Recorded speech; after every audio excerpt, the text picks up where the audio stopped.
Today we're going to learn how to properly handle our microscope for observation and to clean our glass slides as well as the objective lenses of our microscope. First, we're going to acknowledge that we have the dominant and the recessive hand. In my case, I have the dominant right hand and the recessive left hand. So, our dominant hand will be used to handle our microscope along the arms and the recessive hand towards our base. So, carrying it to our working station. Now, just follow the video on the proper use and the step-by-step procedure in using the compound light microscope uploaded in the class. Now that you're already done using the microscope, we are simply going to first clean our glass slide. Let us set it aside.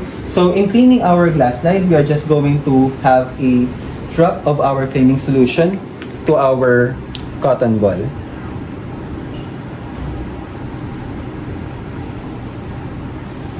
Then, using this dampened piece of cotton, we are going to clean our specimen.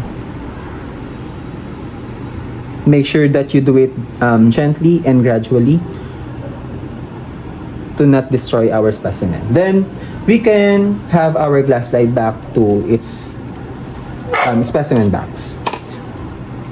Next, we are going to clean our oil immersion objective lens if we have use it during our observation or class experimentation. So just simply turn and move the stage back down and clean the oil immersion objective lens. And finally, set our microscope back to its default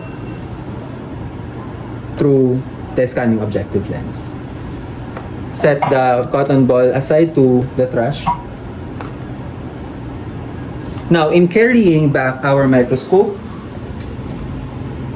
we are going to comply it simply with recoiling our wire to the microscope compartment found on the back side of the microscope.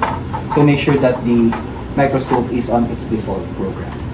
Then, carrying again using our dominant hand and our recessive hand, we are going to put back the microscope to the trolley. So, carrying it again, back to its trolley. And then, our laboratory technician will be getting the microscope and checking for it after our class. That will be all. If there are any questions, you can ask it during our class session. Have a good day.